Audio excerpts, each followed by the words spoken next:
Good afternoon to all of you and welcome back. इससे पहले lecture number 10 में हमने देखा था चैप्टर 1 के यानी बेसिक कॉन्सेप्ट जो हमने चैप्टर पढ़ा था उसके क्वेश्चंस सेकंड में क्वेश्चन दिए हुए थे, किस तरीके के क्वेश्चंस हैं, कैसे सॉल्व करना है। मैंने आपको उनको सॉल्व करने का तरीका बताया। कैसे सॉल्व करेंगे, सबसे पहले थ्योरी जरूर पढ़िएगा। थ्योरी पढ़ने के बाद उन क्वेश्चंस को देखिएगा और अपने से सॉल्व करने की कोशिश करिएगा। जब तक अपने से सॉल्व करने की कोशिश नहीं करेंगे तब तक वो प्रॉब्लम क्रिएट करेगा आपको। इसलिए उन क्वेश्चंस को सबसे पहले अपने से सॉल्व करने की जरूर कोशिश करिएगा। अपने से सॉल्व करके देखिएगा कितने क्वेश्चन आपसे हो पा रहे हैं, कागज पे लिख लीजिएगा, उनको टिक करिएगा और जिन जिन क्वेश्चन में फंसे फिर आकर के फिर से आप रिवाइज करके इस वीडियो को देखिएगा तो आपको उनका सलूशन, जिनमें फंस रहे हैं, जिनमें नहीं फंस रहे हैं उनमें आपको बहुत आसानी से हो जाएगा, उसकी कोई प्रॉब्लम ही नहीं है। बट जिनमें फंस रहे हैं उनको आप तब वीडियो देखिएगा, लेकिन अपने इस दिमाग का जरूर यूज करना, लगाना, तब जाके आगे बढ़ना। बिना उसके आपका पढ़ना कोई मतलब नहीं निकलता। इस चीज को जरूर ध्यान रखिएगा, ठीक है।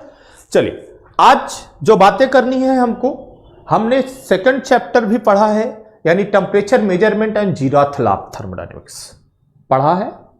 टेम्परेचर मेजरमेंट के लिए मैंने आपको चीजें बताई है, उसको वीडियो को ढंग से देखिएगा। फिर इस चैप्टर के क्वेश्चन अपने आप लगाइएगा। फिर जिन क्वेश्चन में फंसिएगा उसमें इस वीडियो को देखने की कोशिश करिएगा, समझिएगा, ठीक है। कुछ चीजें अगर क्वेश्चंस में आएंगी, हो सकता है लेक्चर में ना रहा हो तो मैं उनको यहां पे डिस्कशन कर दूंगा, ठीक है। अब जरा इसके क्वेश्चंस को, एक एक क्वेश्चन को देखते हैं, कौन सा क्वेश्चन किसकी बात करता है। देखिएगा जरा ध्यान से ना। क्वेश्चन चैप्टर नंबर 2 है temperature and zeroth law of thermodynamics. Question number 1, जब क्वेश्चन नंबर 1 की बात करेगा, क्वेश्चन नंबर 1 क्या कहता है? Kelvin is the unit of, भाई आपको मैंने यूनिट बताई है, चाहे वो डिग्री सेंटीग्रेड हो, चाहे वो फ़ारेनहाइट हो, चाहे वो केल्विन हो, चाहे वो रैंकाइन हो, ये सब के सब किसकी यूनिट है? टेम्परेचर मेजरमेंट की यूनिट है। तो सीधी सी बात है, सिंपल सा क्वेश्चन है, kelvin is the unit of temperature measurement, यानी ए ऑप्शन होगा। बहुत ज्यादा उसमें दिमाग लगाने की जरूरत नहीं है। हीट की यूनिट है नहीं, स्पेसिफिक हीट की यूनिट नहीं है नहीं, लेटेंट हीट की यूनिट है नहीं। इसका मतलब टेम्परेचर मेजरमेंट करना है तो उसकी यही चार में से कोई, जनरली हम थर्मोडायनेमिक्स से 2 ही यूनिट ज्यादा पढ़ते हैं, एक डिग्री सेंटीग्रेड, दूसरी केल्विन। बट फ़ारेनहाइट भी उसकी यूनिट होती है, रैंकाइन भी उसकी यूनिट होती है, जिससे हम कन्वर्जन देखते हैं। यहां पे केल्विन लिखा है तो केल्विन किसकी यूनिट है?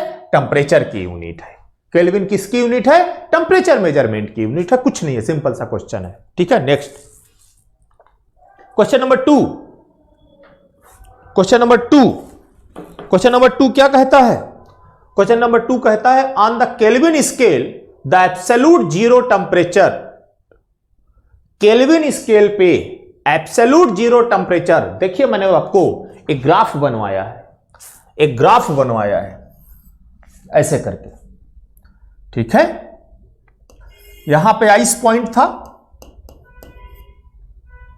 यहां पे ट्रिपल पॉइंट था, यहां एब्सोल्यूट था, और एब्सोल्यूट के लिए हमने यहां एब्सोल्यूट में कहा था कि अगर ये डिग्री सेंटीग्रेड है तो देख लेना, फ़ारेनहाइट है तो देख लेना, केल्विन है तो देख लेना, रैंकाइन है तो देख लेना। जब केल्विन में देखे थे तो एब्सोल्यूट जीरो का मतलब 0 केल्विन की बात कर रहा था। यहां पर वो 273.15 की बात कर रहा था, ट्रिपल पॉइंट में 273.16 की बात कर रहा था, ठीक है। बट फ़ारेनहाइट और इसमें अलग था, यहां पे 0 था, यहां पे 32 था, माइनस करके सब यहां पे लिखा हुआ है। मैंने ये पूरा ग्राफ आपको बनाया हुआ है, ठीक है। इसका मतलब जब अगर वो केल्विन की बात कर रहा है तो केल्विन का मतलब 0 केल्विन की बात करेगा, एब्सोल्यूट जीरो का मतलब हुआ 0 केल्विन, यानी option A is the correct answer. Option A is the correct answer, ठीक है। अगर यहां वो डिग्री सेंटीग्रेड लिखा होता, तो एब्सोल्यूट जीरो में -273.15 की बात करता। अगर वो फ़ारेनहाइट लिखा होता तो फिर दूसरे की बात करता। ठीक है, मतलब अलग अलग चीजें हैं, चीज को याद रखिएगा। ठीक है, तो ये इसका A option is the correct answer, A option is the correct answer. ठीक है, question number 3, for the calculation of real temperature in thermodynamics the value of absolute zero temperature is considered. The value of absolute zero temperature is considered. अब देखिए यहां पे नीचे option किसमें दिए हैं, डिग्री सेंटीग्रेड में। ऑप्शन किसमें दिए हैं, डिग्री सेंटीग्रेड में। और अगर ऑप्शन डिग्री सेंटीग्रेड में दिए हैं, अगर ऑप्शन डिग्री सेंटीग्रेड में दिए हैं तो फिर आपको देखना पड़ेगा वो किसकी बात कर रहा है, आपको देखना पड़ेगा वो किसकी बात कर रहा है। एब्सोल्यूट जीरो टेम्परेचर अभी मैंने बताया -273 होगा, अभी जस्ट इसके पहले वाले क्वेश्चन में। अगर डिग्री सेंटीग्रेड में है तो -273, -273, कुछ नहीं करना, जीरो में से -273 को माइनस करो तो आपको -273 डिग्री सेंटीग्रेड मिलेगा। मैंने जो ये अब ग्राफ बनवाया था उस ग्राफ को ध्यान से देख लीजिएगा एक बार। आप आपकी ये ग्राफ देखे ना, ये ग्राफ था, ये ग्राफ आपकी पीपीटी में था, पीपीटी को देखिएगा तो ये ग्राफ आपको मिल जाएगा। ठीक है, ये ग्राफ आपको मिल जाएगा। ठीक है, इसका मतलब वहां से देखेंगे तो आपको इस वाले में -273 दिखाई पड़ेगा। अब 15 कहीं लिखा रहेगा, कहीं नहीं लिखा रहेगा, जरूरी नहीं कि 15 लिखा हो, तो याद रखिएगा यहां पे -273 होगा। ठीक है, -273 होगा, देख लीजिएगा आप। ठीक है, क्वेश्चन नंबर 3 हो गया। Question number 4, the correct value of 0 degree centigrade on the Fahrenheit. 0 degree centigrade जहां पे लिखा होगा कितने फ़ारेनहाइट होगा, फिर से उसी टेबल को देखिएगा, इसी को देखिएगा। जहां 0 डिग्री सेंटीग्रेड लिखा है वहां 32 फ़ारेनहाइट लिखा होगा। 0 डिग्री सेंटीग्रेड इक्वल टू उस लाइन के सामने देखेंगे तो 32 फ़ारेनहाइट दिखेगा।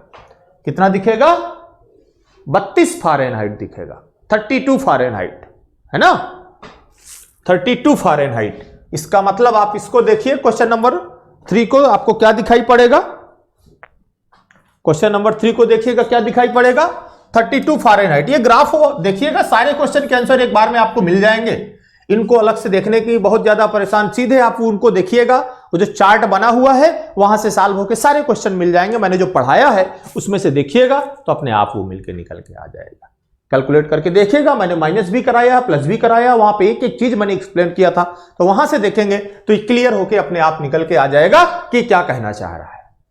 ठीक है, तो क्वेश्चन नंबर 3 हो गया, क्वेश्चन नंबर 3 32 होगा। ठीक है, क्वेश्चन नंबर 4 32 डिग्री सेंटीग्रेड होगा।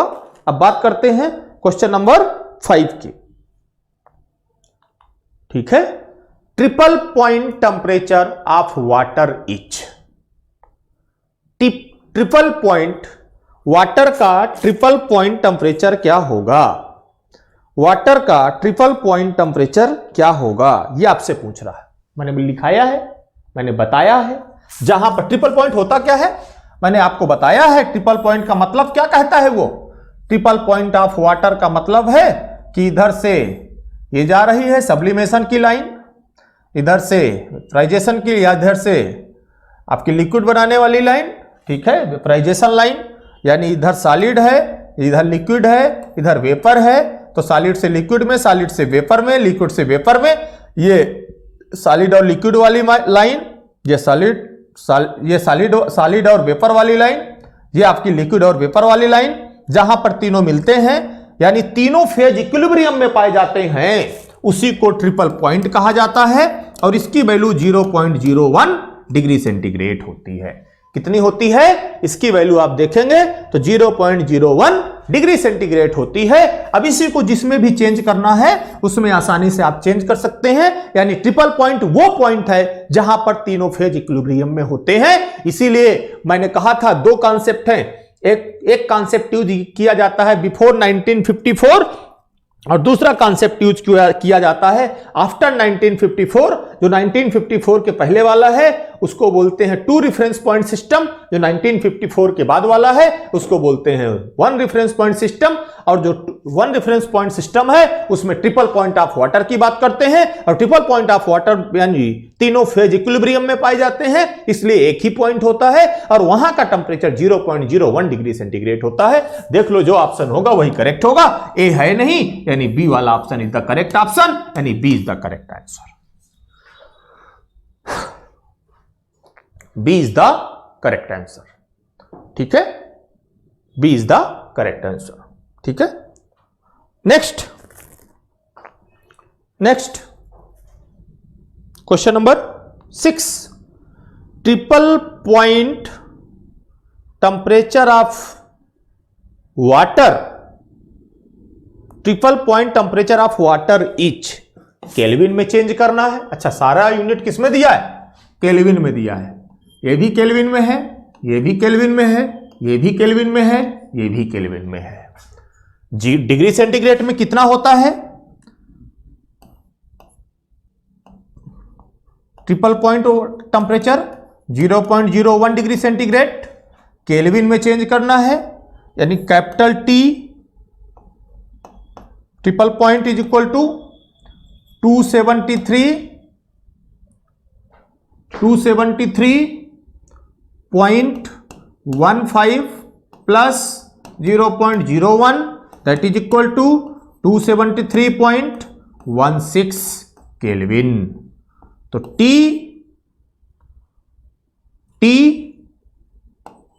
Triple point temperature in kelvin 273.16। तो कौन सा है? ये वाला। कौन सा है? ये वाला। ऑप्शन ए में 1 है, ये नहीं होगा। ऑप्शन बी में 2 है, ये नहीं होगा। ऑप्शन सी में 3 है, ये नहीं होगा। ऑप्शन डी में 4 है, यानी यही this is the correct answer. ये निकाला आपने सीधे से। अगर आपको कन्वर्ट करना है तो उसमें 273.15 जोड़ दीजिए, डिग्री सेंटीग्रेड केल्विन में कन्वर्ट होके आ जाता है। हम अपनी सिंप्लिसिटी के लिए 0.15 जनरली यहां पे ऐड करना पड़ेगा, वहां की बात अलग है क्वेश्चन पे, बट यहां पे आपको क्या करना पड़ेगा? ऐड करना पड़ेगा। क्लियर हुआ ये? क्लियर हुआ ये? यहां तक किसी को कोई दिक्कत नहीं होनी चाहिए, बोलिए भाई, ठीक है। Next question number 7। Question number 7 क्या कहता है? Which among the following gives correct relationship between centigrade and Fahrenheit scale? Centigrade and Fahrenheit. मैंने आपको बताया था कि सेंटीग्रेड और फारेनहाइट को अगर रिलेशन आप देखेंगे तो कैलकुलेट कराया था, तो ये था C/5 is equal to F minus 32 divided by 9। इसका मतलब C is equal to 5 divided by 9 F minus 32। कोई ऑप्शन मैच कर रहा है क्या? चेक करिए, कोई ऑप्शन मैच कर रहा है क्या? Option A C is equal to 5/9 F minus 32, मतलब पहला ही सही हो गया। दूसरे को हमें देखने की जरूरत ही नहीं है, दूसरे को देखने की जरूरत ही नहीं है, ठीक है। तो इसलिए option A is the correct answer. Option A is the correct answer, ठीक है। नेक्स्ट क्वेश्चन पे चले, देखिए next question. 75 degree centigrade equal to ... Fahrenheit, the correct option of the blank space is given. यानी सेंटीग्रेड को Fahrenheit में convert करना है, फार्मूला आपके पास है C/5 is equal to F minus 32 divided by 9। Centigrade है 75 divided by 5 is equal to F minus 32 divided by 9। 15 अब 15 multiplied 9 is equal to f minus 32। अब 15 मल्टीप्लाइड 9 का मतलब क्या हुआ?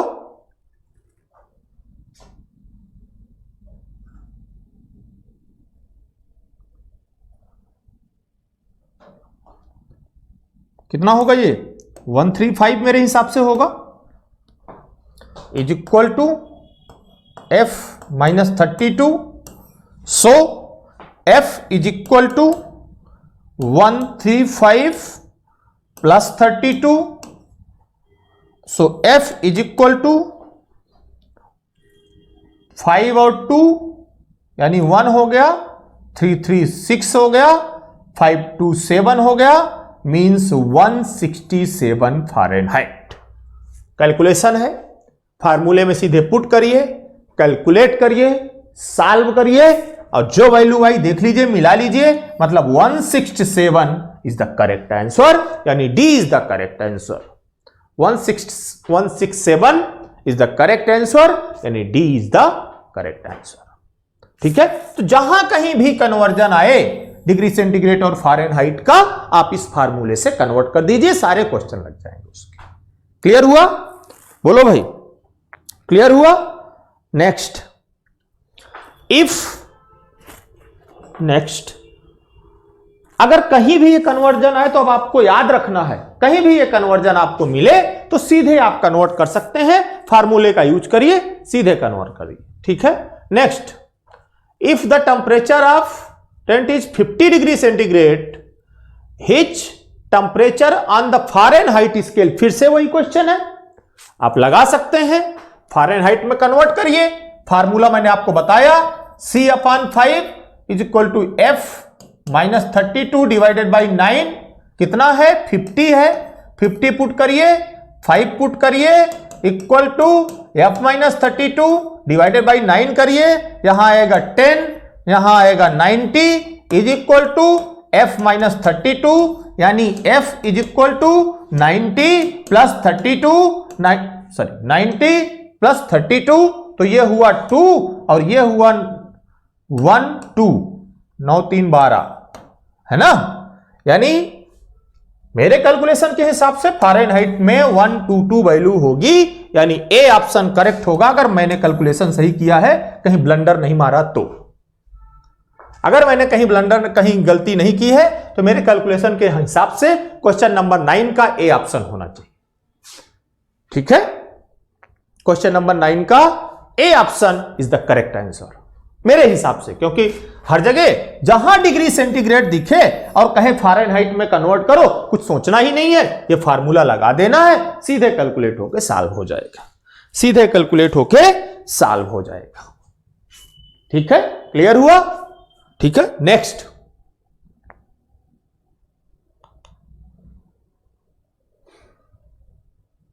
फिर वही question, oxygen boils at -200, minus में दिया है, याद रखना, -200 degree centigrade, this temperature is approximately, यहां फ़ारेनहाइट लिखा है, इसका मतलब डिग्री सेंटीग्रेड को फ़ारेनहाइट में कन्वर्ट करना है। फार्मूला है C/5 is equal to f minus 32 divided by 9 minus 200 divided by 5 is equal to f minus 32 divided by 9। आप इसको कैंसिल करिए, कितना होगा?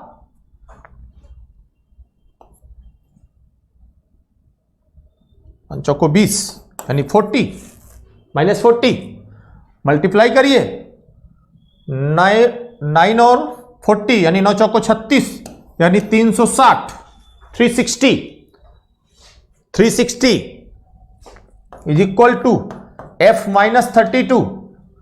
अब इसको इधर ले जाएंगे तो f यहां कर दे रहा हूं, यानी f is equal to minus 360, फिर ये इधर जाएगा तो प्लस हो जाएगा 32, यानी f इज इक्वल टू, यहां हुआ 8, यह हुआ 5 3 यानी 2, यह हुआ 3 यानी 328 फ़ारेनहाइट कहीं है क्या? जहां 328 फ़ारेनहाइट हो, मेरे माइनस के साथ, माइनस मत भूलना, माइनस के साथ, तो जहां -328 फ़ारेनहाइट हो मेरे हिसाब से वो इसका आंसर होगा, यानी ए ऑप्शन।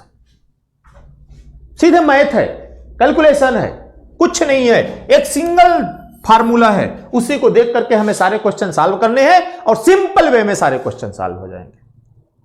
जो मैंने अभी लगाया सिर्फ एक ही फार्मूले का यूज किया, आपको टेम्परेचर प्लस में दिया है, माइनस में दिया, that is the different thing, कोई मतलब नहीं है, लेना देना नहीं है, उसको बाद में माइनस को साथ में ढोते हुए चलिएगा और जहां फाइनल आंसर हो वहां माइनस को साथ में रखिएगा, प्लस में आएगा माइनस में आएगा, वो अपने आप कैलकुलेट होकर निकल जाएगा। इसलिए मेरे हिसाब से 328 इसका ऑप्शन होना चाहिए, मेरे हिसाब से इसका A option is the correct answer. Question number 10, ठीक है। चलिए next, recently the phenomenon of superconductivity has been observed at 90 Kelvin. This temperature is nearly equal to, this temperature is nearly equal to कितने, किसके equal होगा? अब यहां दोनों unit दिया है, डिग्री सेंटीग्रेड भी दिया, फ़ारेनहाइट भी दिया है। तो सबसे पहला काम, इस 90 केल्विन को डिग्री सेंटीग्रेड में कन्वर्ट करो। जब 90 डिग्री को डिग्री सेंटीग्रेड में 90 केल्विन को डिग्री सेंटीग्रेड में कन्वर्ट करोगे तो पहला काम, डिग्री सेंटीग्रेड को जब फ़ारेनहाइट, डिग्री सेंटीग्रेड को जब केल्विन में कन्वर्ट करते हो तो 273 जोड़ देते हो, तो केल्विन को डिग्री सेंटीग्रेड में कन्वर्ट करने के लिए 273 घटा दो, 273 घटा दो। जब आप 90 से 273 घटाओगे केल्विन में चेंज करने के लिए, तो देखो क्या आएगा, माइनस कितना आएगा, ये माइनस करके देखो जरा, 3 यहां रहेगा, ठीक है, 3 यहां रहेगा, यानी ये 0 हो गया, और ये 9, 2 हो गया, 2 हो गया, यानी -223। कोई ऑप्शन तो है नहीं, इसका मतलब डिग्री सेंटीग्रेड वाले ऑप्शन दोनों गलत हो गए, इसका मतलब डिग्री सेंटीग्रेड वाले ऑप्शन दोनों गलत हो गए, डिग्री सेंटीग्रेड में नहीं आएगा। पहला तो ये हमें पता चल गया, पहला तो ये हमें पता चल गया। अब दूसरा, अब इसको फ़ारेनहाइट में निकालना है। अपने डिग्री सेंटीग्रेड में जो कन्वर्ट किया है, डिग्री सेंटीग्रेड में जो कन्वर्ट किया है, इसको फ़ारेनहाइट में निकालने का फार्मूला आपको पता है, C/5 is equal to F-32 divided by 9, divided by 9, है ना। निकाल लीजिए, C की वैल्यू -273 है, -223 है, डिवाइडेड बाई 5 है, डिवाइडेड बाई 5 है,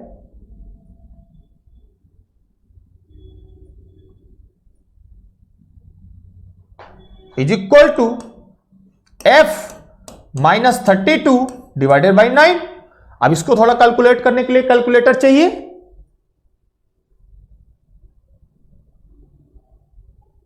है ना। अब इसके लिए थोड़ा कैलकुलेटर चाहिए, अगर कैलकुलेटर हो तो आसानी से ये सॉल्व हो सकता है। मैं मोबाइल में कैलकुलेट करके आपको दिखाता हूं, ठीक है।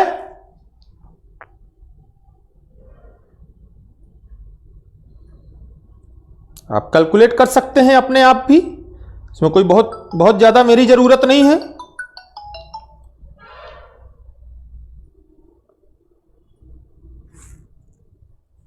ठीक है, आप इसको कैलकुलेट करिए बस, वो 1 मिनट। क्या हुआ? पता है जब क्लास में है तो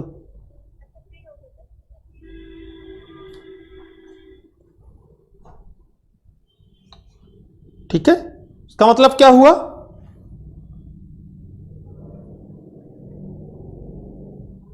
इसका मतलब क्या हुआ? देखिए जरा इसको, 223 डिवाइडेड बाई 5, 44.6 मल्टीप्लाइड 9,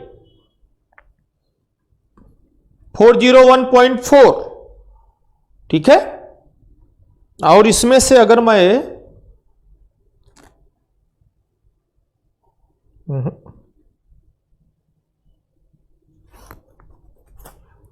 क्या करूं? +32।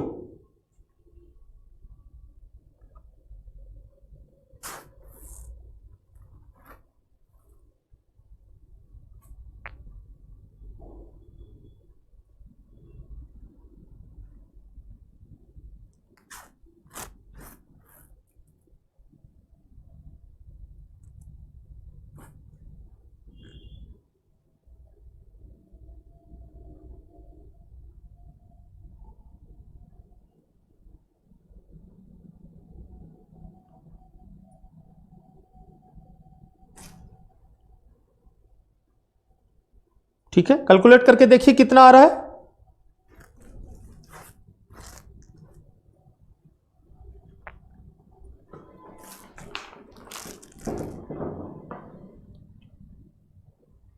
सिंपल सा है, कैलकुलेट कर सकते हैं आप उसको। ठीक है, कैलकुलेट करके देखिए।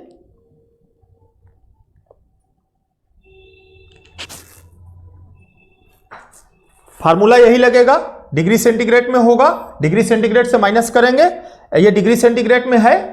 ठीक है, 273 है। 273 जब भी डिग्री सेंटीग्रेड में कोई वैल्यू, अगर यही 90 डिग्री सेंटीग्रेड होता तो आप +273 करते हो। ठीक है, तो इसको कन्वर्ट करके पहले देख लीजिए डिग्री सेंटीग्रेड को केल्विन में, और जब केल्विन को डिग्री सेंटीग्रेड में, जब केल्विन डिग्री सेंटीग्रेड में आए कैलकुलेट करके निकालिए तो इसका आंसर आपको निकल के मिल जाए। ठीक है, कैलकुलेट करिएगा, कोई प्रॉब्लम होगी तो जरूर बताइएगा एक बार। ठीक है, नेक्स्ट क्वेश्चन जरा देखिए। इसमें फिर वही एक क्वेश्चन आ गया वापस, फिर से वही क्वेश्चन आ गया वापस। The reading of temperature on Celsius scale is 40 degree centigrade. What is the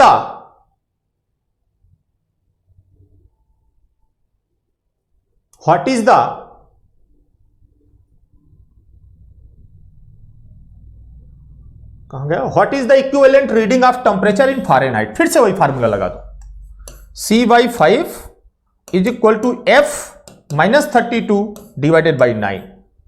यही फार्मूला लगेगा। C की वैल्यू फिर से 40 है, C की वैल्यू फिर से 40 है, डिवाइडेड बाई 5 है, इक्वल टू F -32 है, डिवाइडेड बाई 9 है। तो ये हुआ 8। ठीक है, इनको मल्टीप्लाई करिए, 8 × 9 इक्वल टू F -32। ठीक है, तो यह हुआ 72 is equal to F -32, F -32। तो ये क्या हो गया? F is equal to 72 + 32। देखिए जरा क्या आ रहा है, 2 2 4 आएगा, एंड 7 और 3 10 104। कैलकुलेशन के हिसाब से डी ऑप्शन आना चाहिए, कैलकुलेशन के हिसाब से डी ऑप्शन आना चाहिए 40 डिग्री सेंटीग्रेड पे। ठीक है, कैलकुलेशन के हिसाब से डी ऑप्शन इसका आना चाहिए 104। पीछे वाले क्वेश्चन का मैंने ऑप्शन आपको नहीं बताया शायद, इसका ऑप्शन छूट गया क्या, नहीं बताया आपको। ये 90 माइनस करेंगे, यस,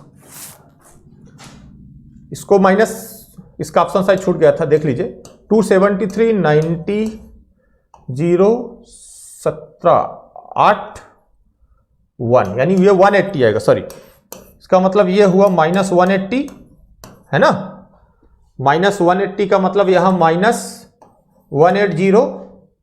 ठीक है, 180। अब आप इसको सॉल्व कर दीजिए। 180 इसमें कोई है नहीं, तो इसका मतलब ये ऑप्शन कट गए दोनों। ठीक है, 180 डिग्री सेंटीग्रेड है ना, और ये हुआ 15 15 3 18। ठीक है, अब 5 6 30 36 है ना, 5 6 30 और 36 × 9 इज इक्वल टू माइनस के साथ F -32 है ना। 36 × 9 कितना होगा? मल्टीप्लाई करिए जरा, कैलकुलेशन को देख लीजिएगा एक बार।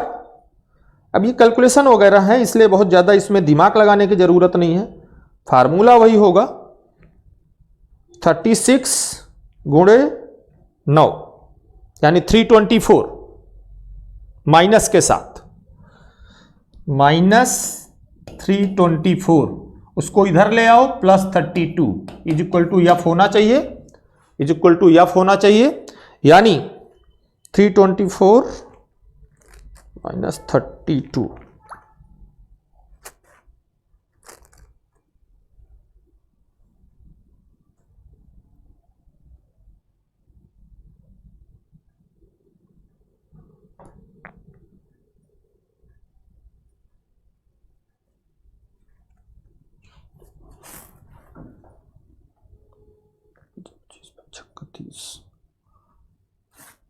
ठीक है,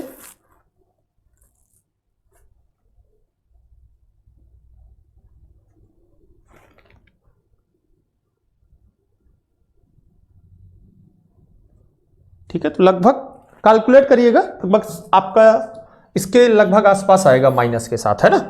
कैलकुलेट करके देखिएगा तो मिलेगा आपको ये करेक्ट आंसर। जब भी ऐसा कोई आए केल्विन में आए, केल्विन को पहले डिग्री सेंटीग्रेड में कन्वर्ट करो, डिग्री सेंटीग्रेड को फिर से ये फार्मूला यूज कर दो, आपका आंसर मिल जाएगा। उसमें कोई बहुत बड़ी चीज नहीं है, केवल कैलकुलेशंस है। थोड़ा सा आप क्लास में आप खुद ही कैलकुलेट करके निकाल सकते हैं इन चीजों, ठीक है। तो उसको निकाल लीजिएगा। वैसे ही ये वाला क्वेश्चन होगा, इस वाले क्वेश्चन में देखिए सीधे डिग्री सेंटीग्रेड में दिया है, तो आप डिग्री सेंटीग्रेड में निकाल सकते हैं। Question number 13, the reading of centigrade thermometer coincide with that Fahrenheit thermometer। देखिए यहां पे, अब ये चीजें आप सिंपल सी बात है, बहुत बेसिक सी बात है कि अगर इसमें जो दिया हुआ है उसके हिसाब से क्या होगा, कहां पे कॉन्साइड कर सकता है, ये आपके सोचने वाली बात है, देखने वाली चीजें हैं, ठीक है। इसको आप देखिए, मैंने आपको बताया था कहीं पर ये कॉन्साइड, चूंकि कॉन्साइड कहां करेंगे सवाल ही नहीं उठता, ठीक है। तो अगर आपका ऐसा कोई क्वेश्चन आता है कि कहां कॉन्साइड करेंगे, तो जब भी इनके कॉन्साइड करने की बात कहे तो आप कहिए कि ये कहीं पर भी कॉन्साइड नहीं करेंगे, यानी ना आप यहां पे ना 40 डिग्री पे करेगा, ना 0 पे करेगा, ना 100 पे करेगा, यानी नन ऑफ दीज होगा, ठीक है। नन ऑफ दीज होगा, इसका मतलब इसका D option is the correct answer होगा, ठीक है। Next, at triple point there are 3 state of matter in equilibrium। yes, triple point की बात कर रहा है ना। जब भी ये ट्रिपल पॉइंट की बात करता है, जब भी ये ट्रिपल पॉइंट की बात करता है, तो ट्रिपल पॉइंट पर तीनों स्टेट जो होती है मैटर की वो इक्विलिब्रियम में होती है। इसका मतलब 3 कांस्टेंट थर्मोडायनेमिक प्रॉपर्टी नहीं, there is degree of 3 degree of freedom. Degree of freedom triple point पे 0 होती है, मैंने कैलकुलेट कराया था। डिग्री ऑफ फ्रीडम 0 होती है, मैंने कैलकुलेट कराया था, ठीक है। 3 और मोर मोड्स ऑफ एनर्जी ट्रांसफर नहीं, इसकी भी बात नहीं करेगा, ठीक है। तो 3 state of matter are in equilibrium. Option A is the correct answer, option A is the correct answer. तो जो भी ट्रिपल पॉइंट पर होगा option A is the correct answer होगा, याद रखिएगा, ठीक है। Option A is the correct answer, ठीक है। तीनों फेज इक्विलिब्रियम में होंगे, सॉलिड, लिक्विड और वेपर, सॉलिड, लिक्विड और vapour. Triple point occurs in maximum of 2 और मोर गैसेस नहीं, ट्रिपल पॉइंट में तीनों फेज अभी बताया। Is the point where 3 phases exist together. It is the point where 3 phases exist together. तीनों point ऐसे हैं जो कि एक साथ एग्जिस्ट करेंगे, जो कि एक साथ एग्जिस्ट करेंगे, इसलिए इसका मतलब इसका B option is the correct answer, ठीक है। ये भी नहीं होगा, ये भी नहीं होगा, ये दोनों नहीं होंगे। क्वेश्चन नंबर 16 क्या कह रहा है, पढ़िए जरा क्वेश्चन को और पढ़ के देखिए, ठीक है। कह रहा है ए स्टेट, सब उसी से रिलेटेड क्वेश्चन है। A state where all the phases of water can simultaneously coexist is called. जहां तीनों फेज एग्जिस्ट करते हैं, जहां तीनों फेज एग्जिस्ट करते हैं उसे क्या कहते हैं, उसी को ट्रिपल पॉइंट कहा जाता है। उसी को क्या कहा जाता है? ट्रिपल पॉइंट कहा जाता है। Triple point. अगर आपसे और चीजें बात करें तो आप पढ़ेंगे अगले सब्जेक्ट में। कहां पे? अगले जब पढ़ेंगे प्योर सब्सटेंसेस तो ये पढ़ेंगे वेपर डोम। इधर कहेंगे लिक्विड है, यहां पर लिक्विड प्लस वेपर है, यहां वेपर है, ठीक है। यहां पे कहते हैं सेचुरेटेड लिक्विड कर्व, इसको बोलते हैं सेचुरेटेड वेपर कर्व, ठीक है। इस जहां सेचुरेटेड लिक्विड और सेचुरेटेड दोनों मिलते हैं उसको बोलते हैं क्रिटिकल स्टेट यानी क्रिटिकल पॉइंट, और जहां तीनों होते हैं उसको ट्रिपल पॉइंट। तो ये सेचुरेटेड वेपर है जहां लिक्विड और लिक्विड वेपर दोनों को अलग करने वाली, इधर पूरा लिक्विड है, इधर लिक्विड प्लस वेपर है, इधर पूरा वेपर है, इधर लिक्विड प्लस वेपर है। इसका मतलब इसको सेचुरेटेड वेपर कर्व कहा जाता है। सेचुरेटेड पॉइंट पर ही लिक्विड वेपर में कन्वर्ट होता है। यहां सेचुरेटेड लिक्विड यहां कन्वर्ट होना स्टार्ट हुआ, यहां कन्वर्ट होके कंप्लीट हो गया, इसलिए यहां पर लिक्विड और वेपर दोनों पाए जाते हैं, इसलिए इसको सेचुरेटेड लिक्विड कर्व कहा जाता है, इसके सेचुरेटेड वेपर कर्व कहा जाता है। दोनों जहां मिलते हैं उसको क्रिटिकल पॉइंट कहा जाता है। तो इसलिए ये तीनों अलग अलग हो गए। ये वो पॉइंट है जहां पे तीनों फेज मिलते हैं, साइमल्टेनियसली एग्जिस्ट करते हैं, इसलिए पॉइंट डी पर तीनों फेज एग्जिस्ट करेंगे। इसलिए पॉइंट डी पर तीनों फेज एग्जिस्ट करेंगे। क्लियर हुआ? नेक्स्ट पढ़िए। इतना बड़ा क्वेश्चन है ना, बोलो भाई, है ये बड़ा क्वेश्चन? है ये बड़ा क्वेश्चन? है ये बड़ा क्वेश्चन? बताइए ना आप लोग, बताइए भाई, है ये बड़ा क्वेश्चन? ऑप्शन बताओ, आप देखिए और बताइए इस क्वेश्चन का ऑप्शन क्या होगा। जीराथ लॉ क्या कहता है? डिफिनीशन अगर आपको याद है तो ये क्वेश्चन आप कर लेंगे। Two thermodynamic system are always thermal equilibrium with each other. नहीं, टू की तो बात करता ही नहीं है। If two system are in thermal equilibrium then third system will also be in thermal equilibrium. Two system not in thermal equilibrium with third system will also not in thermal equilibrium to each other। Zeroth law कहता है कि अगर दो system third के साथ thermal equilibrium में है तो तीसरा भी, वो दोनों भी एक दूसरे के साथ, यही तो हमने कहा था कि भाई ये एक बॉडी है, इस बॉडी के साथ अगर ए और बी, ये ए है ये बी है, अगर ये दोनों थर्मल इक्विलिब्रियम में है, ये दोनों थर्मल इक्विलिब्रियम में है, तो ये भी थर्मल इक्विलिब्रियम में होंगे। इसका मतलब when two system are in thermal equilibrium with third, जब ये दोनों तीसरे के साथ थर्मल इक्विलिब्रियम में होंगे, then they are also in thermal equilibrium with each other. They are also in thermal equilibrium with each other. इसका मतलब इसका डी ऑप्शन, यहां पे इफ लिखा है, if two system are in thermal equilibrium then third, नहीं, अगर वो दोनों थर्ड के साथ इक्विलिब्रियम में है तो वो दोनों इक्विलिब्रियम में होंगे। इसका मतलब this is the correct definition of zeroth law of thermodynamics. Zeroth law of thermodynamics. Clear हुआ? क्लियर हुआ? Next question number 18। Question number 18 क्या होगा? The temperature of a gas is a measure of. जो gas का temperature है, भाई मैंने कहा था ना, किसी को एनर्जी दिए मतलब उसके मॉलिक्यूल में मोशन हुआ। कितना मोशन हुआ कौन मेजर करता है? पढ़ते हैं m इंटू वी स्क्वायर, यानी काइनेटिक एनर्जी की बात करता है। यानी वो अगर आपने कितना उसको टेम्परेचर दिया, मेजर ऑफ एवरेज डिस्टेंस नहीं, average kinetic energy of gas molecules, yes.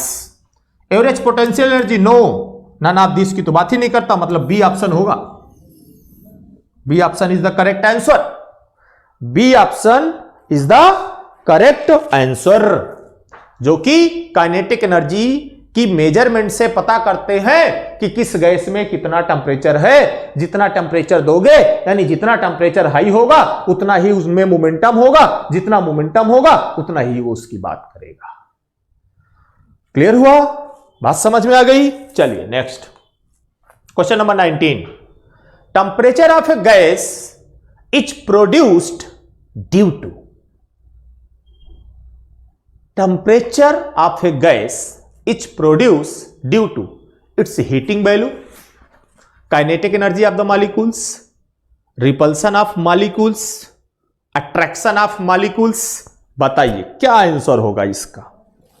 अभी जस्ट ऊपर बताए क्या होगा, बताओ ना, बताइए भाई। भाई temperature of a gas produced due to kinetic energy of molecules.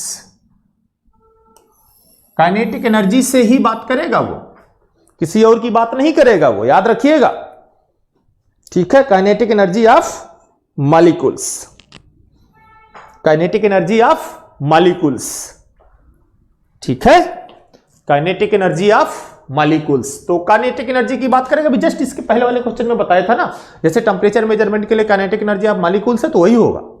ठीक है भाई, हीट देने का मतलब भी वही हो गया कि काइनेटिक एनर्जी उसकी बढ़ेगी, इसलिए generally B option is the correct answer. ठीक है, क्वेश्चन नंबर 20।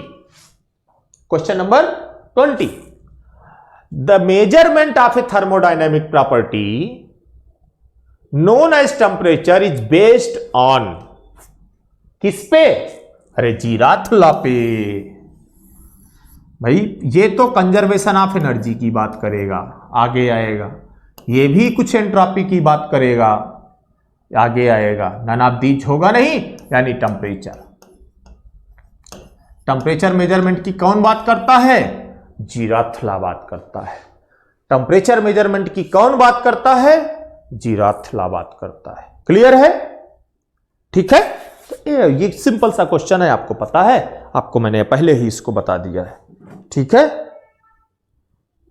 फिर से question number 21, zeroth law of thermodynamics deals with. Internal energy की बात नहीं करता, एंट्रोपी की बात नहीं करता, कॉन्सेप्ट ऑफ टेम्परेचर की बात करता है, एब्सोल्यूट जीरो एंट्रोपी की बात नहीं करता। इसका मतलब concept zeroth law, concept of temperature की बात करता है। जहां ऑप्शन दिखे सीधा टिक करो, उसमें टाइम वेस्ट करने का कोई मतलब नहीं निकलता है। ठीक है, ठीक है, इसका मतलब जीरोथ लॉ किसकी बात करेगा? कॉन्सेप्ट ऑफ टेम्परेचर की बात करेगा। जीरोथ लॉ किसकी बात करेगा? कॉन्सेप्ट ऑफ टेम्परेचर की बात करेगा। ठीक है, क्वेश्चन नंबर 22। Question number 22। ठीक है, thermal equilibrium between two or more bodies exist. दो या उससे ज्यादा बॉडीज के बीच में थर्मल इक्विलिब्रियम एग्जिस्ट करे when they are brought together there is no change in. अगर थर्मल इक्विलिब्रियम की बात करता है, दो या उससे ज्यादा बॉडी के बीच में दोनों बॉडी को एग्जिस्ट करेंगी, कब? जब there is no change in क्या? नो चेंज इन क्या? टेम्परेचर की बात करेगा, तभी तो थर्मल इक्विलिब्रियम बोला। यानी ऑप्शन देखो कहीं टेम्परेचर है क्या? डेंसिटी कोई बात नहीं, प्रेशर कोई बात नहीं। Yes, option C is the correct answer.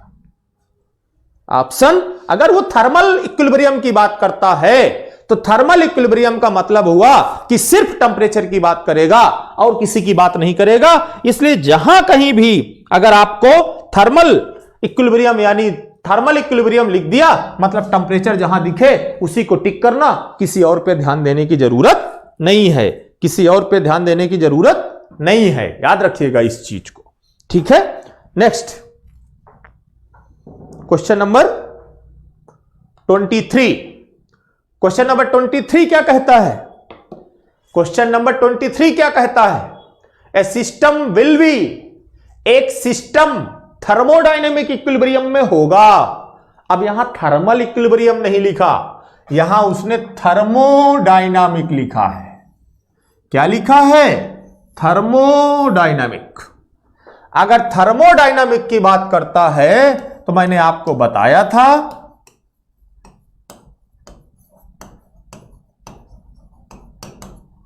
Thermodynamic की बात करता है तो मैंने आपको बताया था कि थर्मोडायनामिक का मतलब हुआ कि सिस्टम हमारा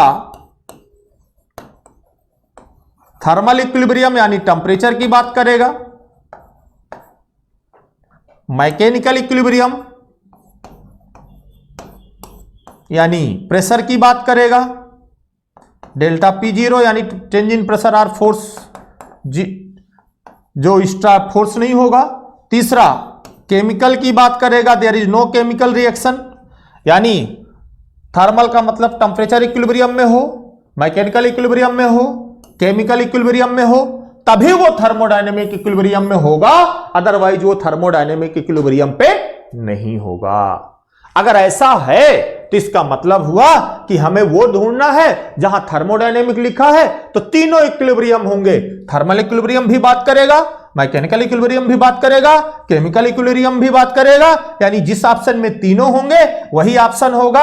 ए में के ओनली 1 है, गलत है, बी में ओनली 2 है, गलत है, सी में ओनली 3 है, गलत है, डी में 1 2 3 तीनों है, यानी इसका D option is the correct answer. D option is the correct answer. Clear हुआ? तो कंफ्यूजन नहीं होना चाहिए थर्मोडायनामिक और थर्मल इक्विलिब्रियम में। जहां थर्मोडायनामिक और थर्मल इक्विलिब्रियम की बात करें उसको आप समझ जाइए कि वो किसकी बात कर रहा है, उसको आप समझ जाइए कि वो किसकी बात कर रहा है। ठीक है,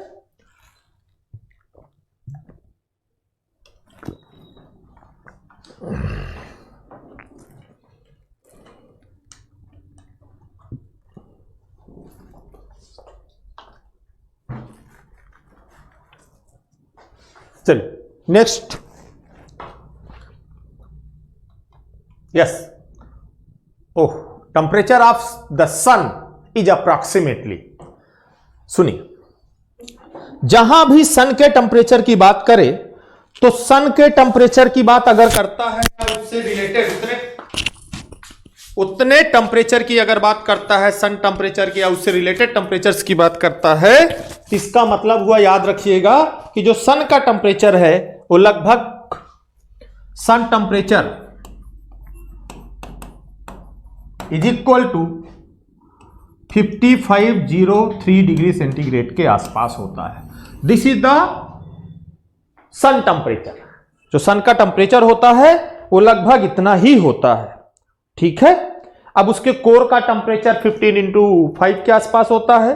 ठीक है, फर्नेस का टेम्परेचर 10,000 से 1000 डिग्री सेंटीग्रेड से ज्यादा होता है, तो आप वो सब चीजें अलग अलग हो गई। और याद रखिएगा, जहां कहीं भी सन टेम्परेचर यानी हाई टेम्परेचर मेजरमेंट की बात करें, बहुत ज्यादा हाई टेम्परेचर मेजरमेंट की, वहां एक इंस्ट्रूमेंट होता है जिसे पायरोमीटर कहा जाता है, PYROMETER, PYROMETER, पायरोमीटर। इसी को रेडिएशन थर्मामीटर भी कहा जाता है। इसी को क्या कहा जाता है? रेडिएशन थर्मामीटर भी कहा जाता है, also called radiation pyrometer, radiation pyrometer. ठीक है, और पायरोमीटर। तो जहां कहीं भी हाई टेम्परेचर मेजरमेंट की बात करें, जैसे ये टेम्परेचर है, जैसे ये टेम्परेचर है, अगर इस टेम्परेचर के मेजरमेंट की बात करता है तो इस टेम्परेचर मेजरमेंट के लिए हमें पायरोमीटर का यूज करना पड़ेगा। जहां भी सन टेम्परेचर को रेडिएशन के थ्रू रेडिएशन होता है, अभी आप हीट ट्रांसफर में पढ़ेंगे या पढ़ रहे होंगे, जब भी हीट ट्रांसफर पढ़ेंगे तो वहां आपको पढ़ाया जाएगा कि हीट के हीट जो ट्रांसफर होता है वो 3 तरीके से होता है, एक कंडक्शन, कन्वेक्शन एंड रेडिएशन। तो यहां पे बहुत ज्यादा हाई टेम्परेचर होता है, तो इसलिए यहां पर इसीलिए इसको रेडिएशन पायरोमीटर कहा जाता है, और उसको नापने के लिए पायरोमीटर का यूज करते हैं, जिसको पायरोमीटर रेडिएटर पायरोमीटर कहा जाता है। ठीक है, और ये रिमोट सेंसिंग पे काम करता है, नॉन कॉन्टैक्टिंग टाइप होता है, कॉन्टैक्ट नहीं होता है, इसलिए इसको रिमोट सेंसिंग या नॉन कॉन्टैक्टिंग टाइप भी कहा जाता है। ठीक है, और ये थर्मल रेडिएशन के थ्रू बॉडी के टेम्परेचर को मेजर करता है। इसी तरीके से ग्लाइकोजेनिक भी होता है। ग्लाइकोजेनिक का मतलब है CRY से करके, तो क्राइको का मतलब होता कोल्ड। तो जहां बहुत ठंडे टेम्परेचर को मेजर करना होता है उसको क्राइकोजेनिक से मेजर करते हैं। ये दो इंस्ट्रूमेंट्स के नाम मैंने आपको पहले नहीं बताए थे, यहां बता दिया, याद रखिएगा। ठीक है, इसका मतलब हुआ कि the temperature of the sun approximately 55, ये देखिए 5500 के आसपास होता है ना डिग्री सेंटीग्रेड, हाँ 5500, यस 5500 डिग्री सेंटीग्रेड के आसपास आपके इस टेम्परेचर का, यानी सन का अप्रोक्सीमेट जो टेम्परेचर है वो 5500 डिग्री सेंटीग्रेड के आसपास है। इसलिए इसका ऑप्शन ये होगा। ये आपको याद ही करना पड़ेगा, इसके लिए मेरे पास कोई फार्मूला नहीं है कि मैं उसको दे दूं और आप याद कर ली, आपको याद करना पड़ेगा। ठीक है, इंस्ट्रूमेंट, एक ऐसा इंस्ट्रूमेंट अगर बात करता है क्या कह रहा है, the instrument used to measure high temperature in a furnace is known as. अभी मैंने बताया कि अगर आपको हाई टेम्परेचर मेजरमेंट की बात करता है तो फिर आपको यह है पाइरोमीटर। ठीक है, इसका यूज करते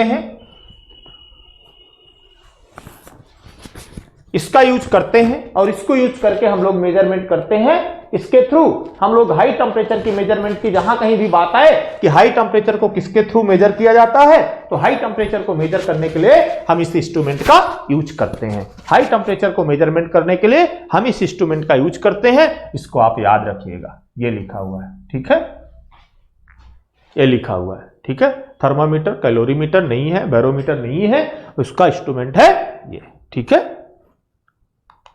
क्वेश्चन नंबर 26 पढ़िए ध्यान से क्वेश्चन को, पढ़िए ध्यान से क्वेश्चन क्या कह रहा है, जरा ध्यान दीजिए, सुनिए क्या कह रहा है, देखिए जरा बोर्ड की तरफ और समझिए इसको। For measurement of very high temperature से अराउंड 5000 डिग्री से, 5500 का मतलब 5000 या उसी के आसपास, उसको मेजर करने के लिए फिर से वही क्वेश्चन है, हाई टेम्परेचर को मेजरमेंट करने के लिए हम किसको यूज करते हैं, हम जहां रेडिएशन के थ्रू ऑब्जर्व करेगा, क्योंकि इतने टेम्परेचर पर, अगर इस टेम्परेचर पर आप उसको कांटेक्ट कराने की कोशिश करोगे तो कांटेक्ट कराने वाला ना बचेगा, ना तो कांटेक्ट कराने वाला बचेगा, और जिसका कांटेक्ट कराओगे वो भी नहीं बचेगा, क्योंकि हर आदमी तो हनुमान जी हो नहीं सकता कि सन को ले जाएगा, है ना। हर आदमी नहीं हो सकता जो सन को अंदर लेके चला जाए, तो नॉन कांटेक्टिंग टाइप का ही यूज करना पड़ेगा। दूर से काम चल जाए, पास ना जाना पड़े, और जब दूर से काम चल जाए पास से कम ना जाना पड़े।